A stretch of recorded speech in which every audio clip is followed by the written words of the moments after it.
My friends, the fentanyl drug trade has reached levels that we've not really realized have been there. Thanks to the amazing, outstanding work of people like Sam Cooper of the Bureau, have been uncovering this and shouting it from the rooftops for months and years up to this point. And we just haven't been listening.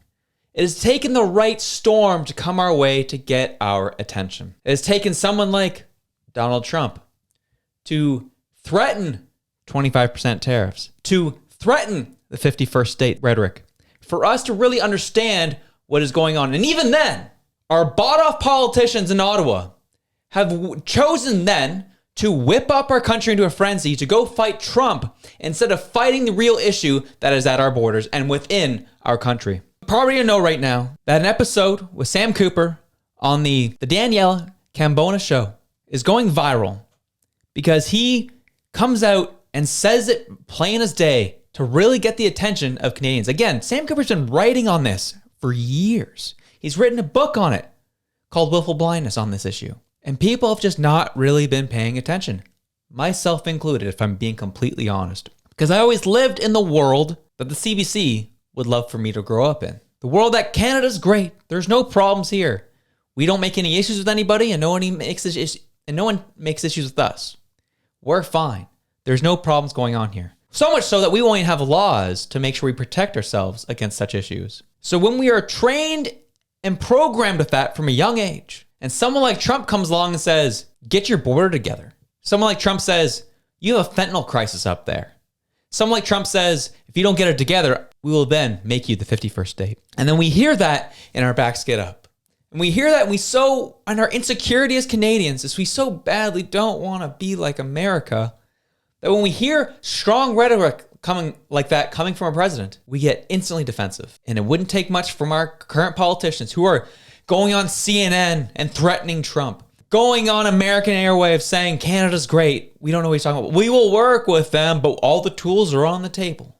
And no one's actually pointing at the various issues that need to be fixed. $1.3 billion of funding going to the border. Yet no real moves have really been made on the fentanyl borders are. We are now 7-8 days into this now, and not one bit of movement on who's going to look over this issue. Because these people in Ottawa do not take it seriously. Yes, I'm very grateful to see Pierre Poilievre's work on it, the announcements that he would make if he was prime minister. Like, that's a great start. But right now, the people who are running the show decided, instead of dealing with the issue at hand, decided to prorogue Parliament. Instead of protecting Canadians, they decided to protect themselves. And so Sam Cooper, an amazing investigative journalist, is coming out and calling it plainly for what it is. We need to get our crap together. There needs to be significant laws passed, significant cutouts for our Charter of Rights and Freedoms that these organized criminals use as coverage to continue doing what they're doing. Taking care of the money laundering that is happening mainly out of Vancouver and Toronto. The trafficking that's coming through our ports in Vancouver, Montreal, and Halifax. We are letting it happen because our institutions are compromised.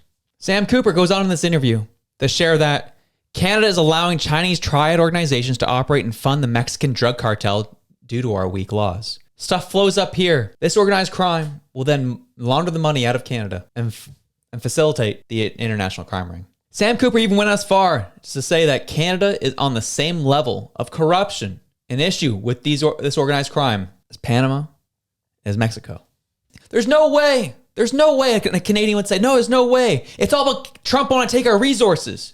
It's all a smokescreen. There's only 0.2 in fentanyl coming in from Canada. Yeah, based on what's reported.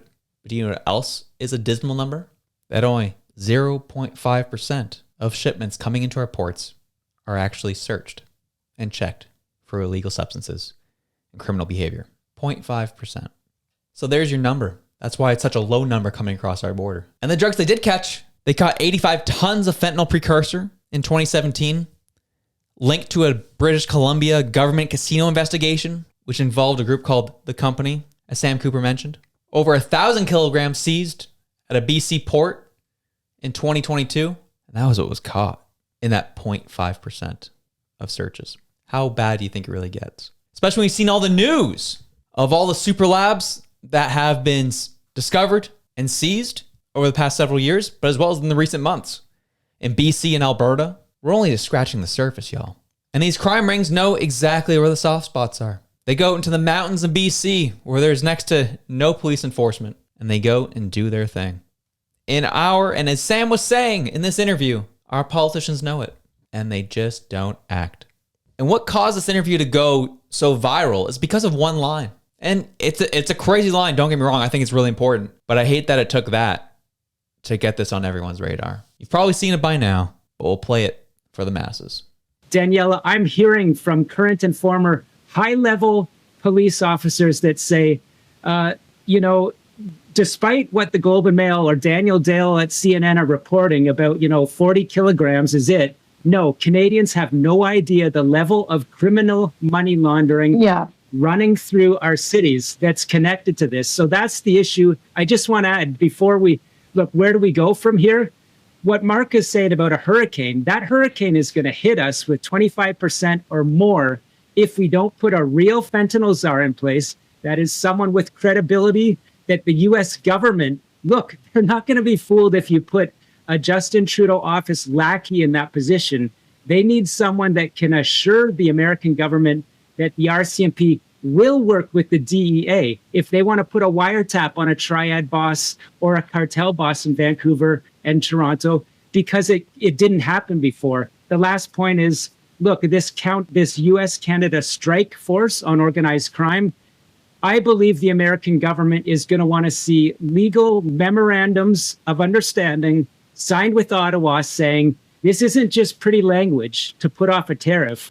This is some sort of joint laws between Canada and the United States where we will have, you working with the fentanyl czar. If the FBI and DEA want to come up to Vancouver and bust one of these triad command control money laundering nodes, which, by the way, I'm afraid, I'll say it, some of these bosses are connected to funding of the Trudeau Liberals. I'll just drop that because it's true. And I believe the Trump administration knows it. You heard it there, folks. It's not just a theory. It's a fact that there is organized crime money connected to the Liberal Party and getting very close to Justin Trudeau like they did in this photo. This stuff is very real, and it should concern you. We've turned a blind eye to all of it. Instead of our leaders cracking down on these issues and the massive money laundering that is happening and the drug running that is happening through our ports, whether it be human or drug trafficking, do you know what they really focus on? They crack down on protesters out front Ottawa claiming that they want their way of life back. They weaponize the CRA to go after the everyday Canadian because they need to get a couple extra bucks to cover the massive debt they've incurred. They turn a blind eye to all the crime that's happening in the bigger cities, but then come after you because you said something naughty online. That is where our country is at currently. And to those who've been following it, it's nothing new to you, but there's somebody who's going to be watching this being like, oh my gosh. And I don't claim and never have claimed to be a journalist. That's not what I am. It's not what I was trained in. But what I do view myself as is a microphone for the journalists who are doing great work, like Sam Cooper. Go watch this full podcast and then go dive into Sam's work.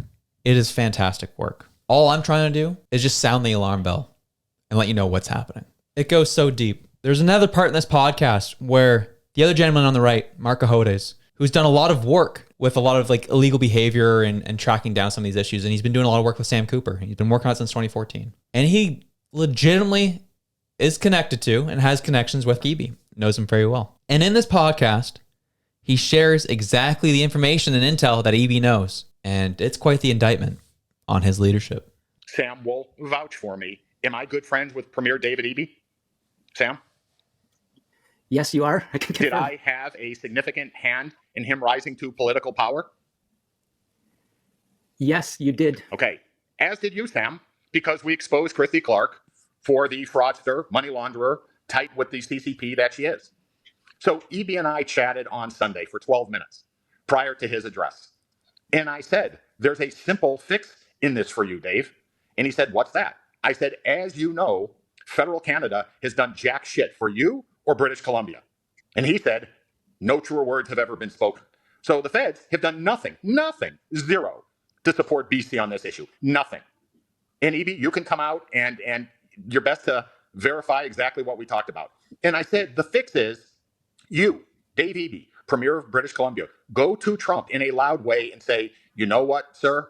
You're 100% right of what's going on up here. And we as Canadians need your help. We need your anti-money laundering software. We need your KYC software to find where all these money launderers are, charge them, get rid of them, seize their assets, so we can begin to clean up this mess. We have problems. We can't defend our border. We can't stop fentanyl. Just look at East Hastings. I mean, it's a mile of people who can't even function. I mean, we can't solve this mess, and we need your help. And helping us by putting on tariffs or restricting trade will just make things worse. So I am admitting, right, that you're right, and we have a significant problem that me, Dave Eby, as the premier of British Columbia, I want to fix. It's not going to fix these things, stopping Kentucky bourbon from being sold to Canadians. That is the biggest kindergarten act there is. And I'm very, very, very disappointed in my friend. Very disappointed because it sends the wrong message. When you're 280 pounds and you lose 50 pounds, someone says you look good, you're on a diet. But then when you go and lose 100 pounds, everyone's worried you have cancer. And Canada has cancer. It is terminally sick unless everyone admits we have a major problem. That's saying something, isn't it? Knowing David Eby knows fully well what's going on, and he's been at the issue. And I hold him fully responsible. You are in charge of leading and being a representative of British Columbia, and you're not doing anything. And the excuses can be, well, the federal Liberals put him in a tough spot. They put the rhetoric out there that if you're against the Team Canada approach, then you're not Canadian. Look what happened to Danielle Smith. And to that I say, yes, look what happened to Danielle Smith. She is being seen as a hero in a lot of circles because the stance she's taken against the BS coming out of Ottawa. David Eby, I know you're an NDP, but guess who else is NDP? Wab Kinew. And he's been just as participatory in this as anybody.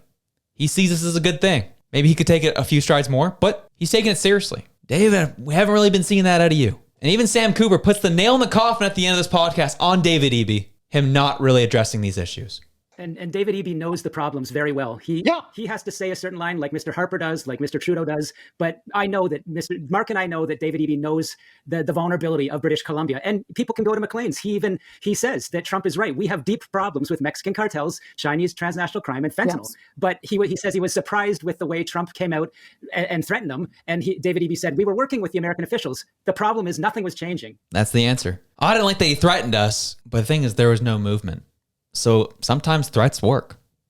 And we're seeing that in real time. The threat isn't Donald Trump. The threat is within our borders. It's the inaction of our leaders who claim to care for us, but all they see is as a political power grab to continue to manipulate and hurt the Canadian people. And I, for one, am refusing to stand by and watch it. I will always sound the alarm on this and continue to do so moving forward, regardless of the party stripes, because clearly this goes very deep. Throughout this podcast, they talk about how mainstream media will not touch this because of how ingrained Chinese influence is within our mainstream media networks. You try to look up any of this, you'll be hard pressed to find good articles from the mainstream on this. It's been Sam Cooper and his work at the Bureau that have primarily been doing it. He's mainly the reason we know about any of this. And he had to go out on his own as an independent, start his own thing to be able to do some serious proper research on it.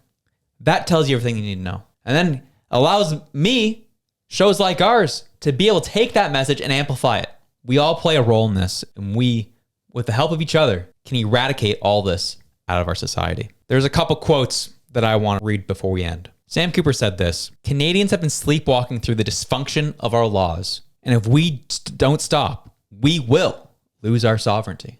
And to that I'll add, he's correct. We will either lose our sovereignty to the US because of our stubbornness and we will get taken apart by tariffs, or we will lose our sovereignty to China. But either way, at the end of the day, if you don't stand up and try to fight this, there will be no Canada. No maple syrup chugging, beer loving, apologize giving, I am Canadian.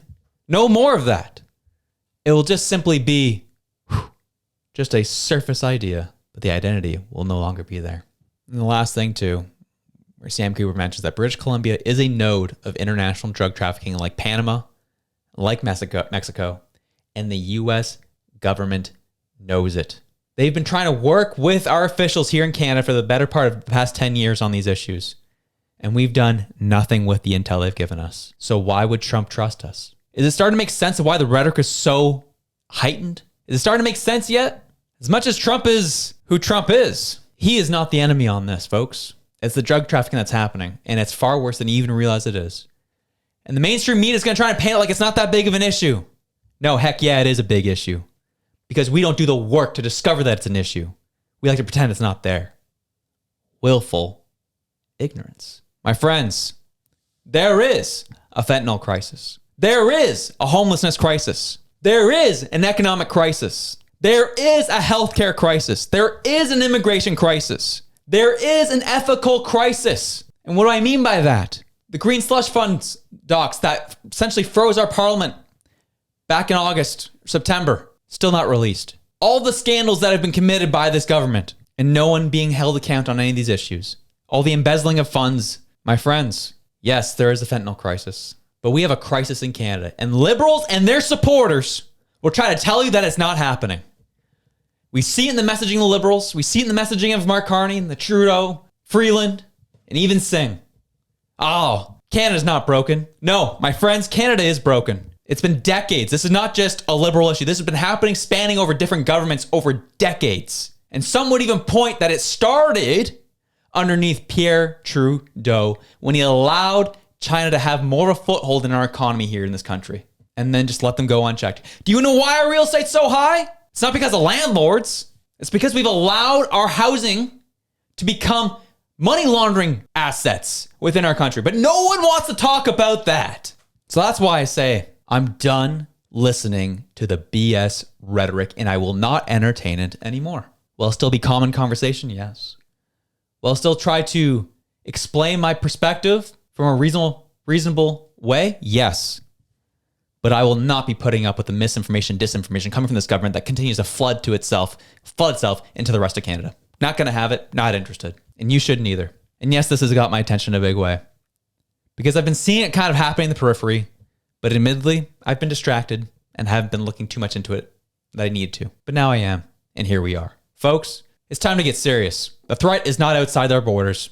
The threat is within our borders, and we're allowing crime to continue. Look to who's leading our country and who's gotten real close to him, and his inaction continues to operate, and it will continue underneath a new leadership because it's permeated in this party completely. They're all compromised. We cannot trust any of them. And even if someone like Poilievre gets in, we still need to hold him to account to all the promises he's been making lately. Have yourselves a good one. I'm out.